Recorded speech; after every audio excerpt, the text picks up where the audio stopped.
Pinunong Mayorya. Ako po ay meron pong mga konting katanungan. Maaari po ba sa ating pong ginang sponsor?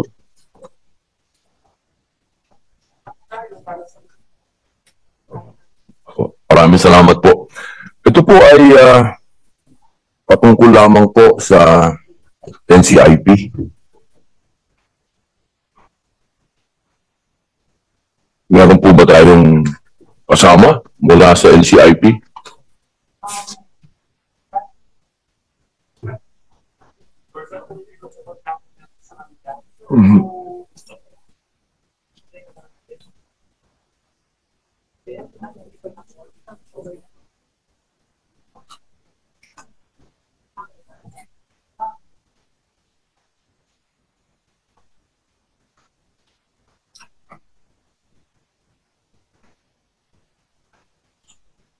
Okay po.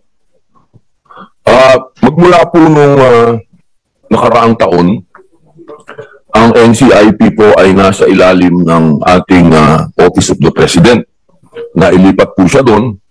Inaasahan po natin na yung pangyayari na yun ay magkakaroon po ng resolba yung napakaraming issue po sa NCIP.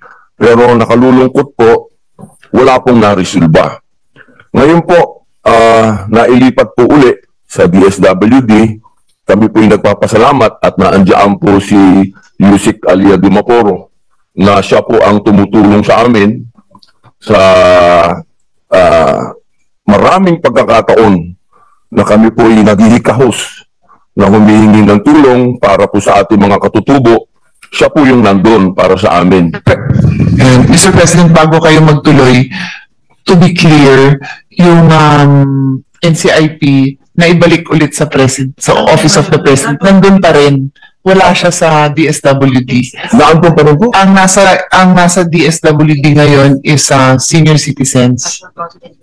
Pero nandito si NCIP. Ang budget po nasa DSWD? Nakahiwalay. Pero pwede pa rin kayo magtanong, pero sa kanila dediretso ang tanong. Ang problema. Gusto nyo sana si Secretary. Nakalulungkot po, turuan ng turuan. Hindi na po natin alam, hindi na alam ng katutubo kung nasaan na sila tatayo. Isipin nyo po, kami po mismo nasa committee ng cultural communities ay nalilito. Saan po ba talaga kami pupunta?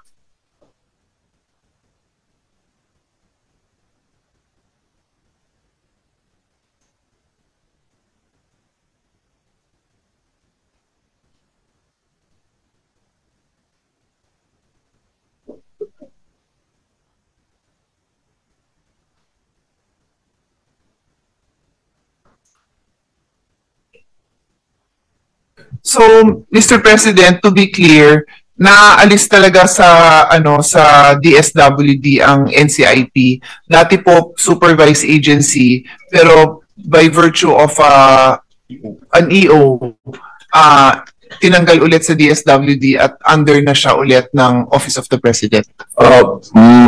Saan po ngayon ang budget po niya? Nakanino po ang budget na nasa standalone. Oo. Standalone? Wali, OP pa rin po ba?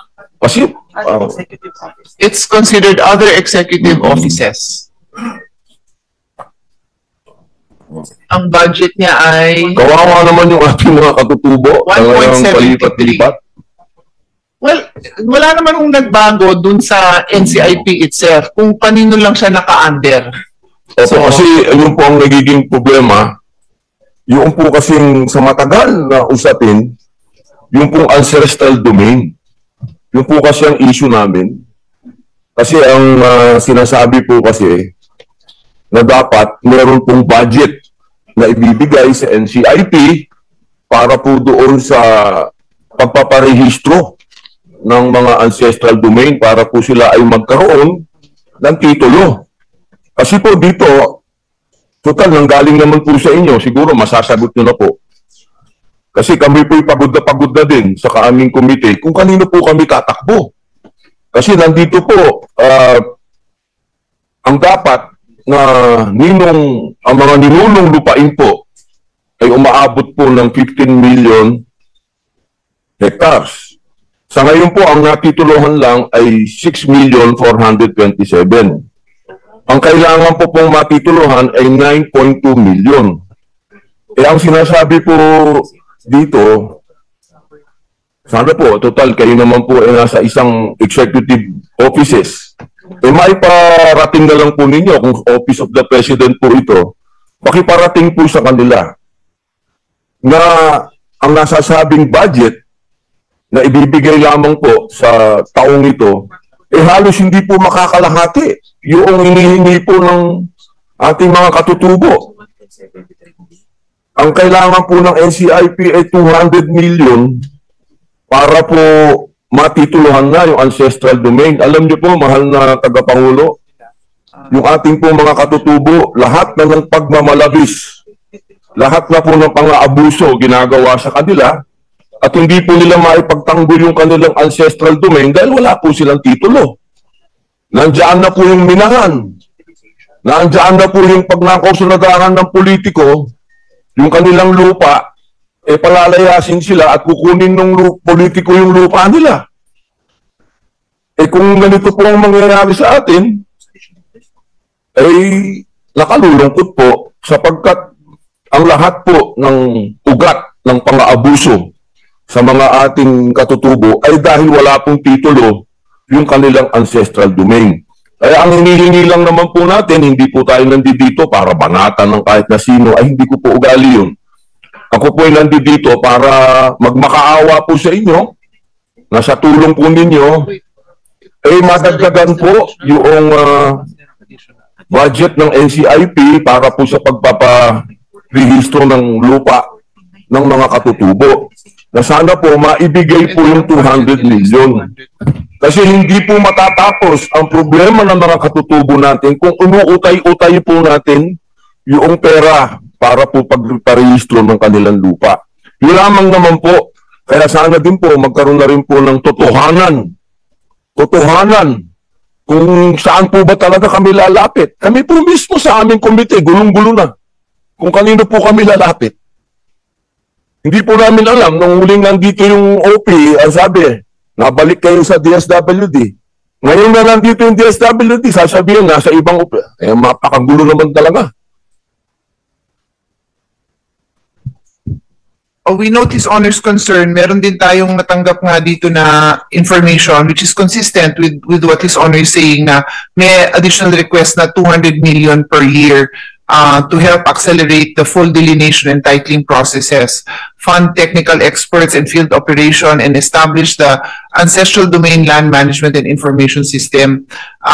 Ito nga ho yung request. Siguro ang maipapayo na lang natin sa ating kasamahan, baka pwedeng mag-propose ng amendment at tingnan na lang natin kasi normally the budget itself would be requested by the agency, which they have, because there's a record here that shows that they have requested for additional 200. And then kaya din nag-a-appeal yan siguro sa atin, well, through His Honor, kung makakahanap pa tayo ng additional funding to support this. So, po sana, bilang tagapangulo, ang hindi po namin talaga, awa na lang po sa ating mga katutubo. Hanggat hindi po natin nare-resolve itong usapin ng ancestral domain, hindi po tayo talaga magkakaroon ng katahimikan. Nung isang araw lang po na i-brief ko ako ng ating mga kasama sa intelligence, halos 60% to 70% po ng mga rebelde na ngayon po ay umiigting na naman at dumadami na naman sila, galing po sa mga katutubo. At ang kanila pong issue ay lupain pa rin. Kaya sana po kung gusto natin po talagang maresolba na itong mga issue ng ating mga katutubo, ito po yung ugat. Kaya sana po sa pamamagitan po ninyo at nandito naman po yung ating tagapangulo ng finance, 200 milyon lang po ito. 200 milyon lang po. Sige. So, Mr. President, I also conferred with my staff because normally we go through all the requests for additional funding very thoroughly. And at the time that we had to make our committee report, wala hong nasubmit sa amin, no? Sa amin ang NCIP, including the utilization, because mababasura lang ho kasi yung aking request kung walang utilization rate dahil yun ho ang tinitingnan ng chairman. So sa akin, on my part, I would have been happy to also recommend if I had received it in a timely manner. Pero may time pa naman tayo dito sa committee amendments. If His Honor will put forward a request, we are also happy to support it, Mr. President. Ako, maraming salamat po bilang tagapangulo. Tatanawin po natin itong napakalaking utang na loob po sa inyo sapagkat alam niyo po, marami pong binibigay sa akin itong data. Saksakan daming data, puro numero.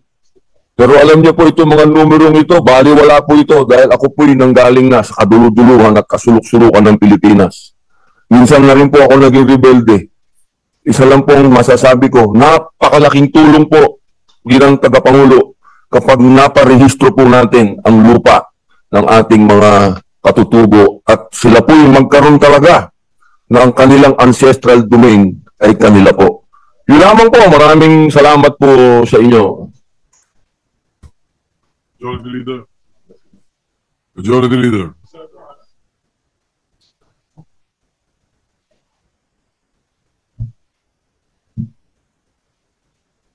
Tanong sa kanya kung okay. For the record lang kasi nga tinitingnan ko talaga yan eh. Ayoko nagugulat kung may nagre-request ng pondo tas hindi ko maalala kung ba't hindi ko nasuportahan. Dun sa DBM request nila, wala 217 ang hiningi, hindi kasama tong additional 200. Tapos, dun sa Tier 2, which is yung second priority, hindi rin yan kasama, Mr. President. So, baka hindi aligned yung nakikita yung priority dun sa itinuring na priority ng NCIP. For the record lang, kasi happy naman talaga tayo mag-support. Pero kung may iba yung listahan o request na binigay sa atin at iba din naman yung kilala nating advocate ng issue na yan, siguro pwede mag-usap kung saan ba dapat talaga ilagay yung pera, Mr. President. Opo. Tama po yun. Naniniwala po ko sa inyong nasabi. Alam niyo mo sa matagal pong pakikipag-coordinate natin si NCIP, medyo pasu-pasu na rin po sila dahil madalas po silang imbis na dadagdagan ng budget ay nababawasan. Kaya napakaganda po na inyo pong nalaman itong issue na ito at kami na po mismo ang maglalapit po sa inyo. Maraming salamat po. Thank you, Mr. President. Yes, next to interpolate, Mr. President, is the brother of our distinguished sponsor, Senator Alan Cayetano. We're just calling him from the lounge, Mr. President.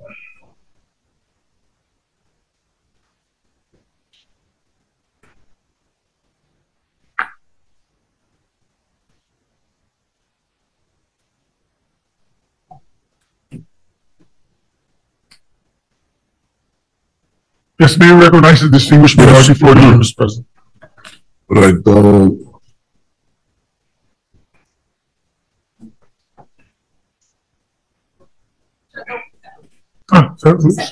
Okay.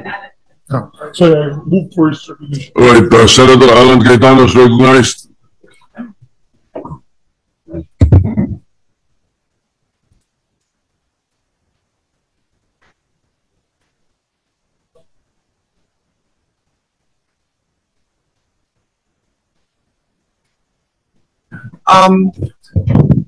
Pwede, can you message the group kung meron pa sa NCIP kasi si NCIP.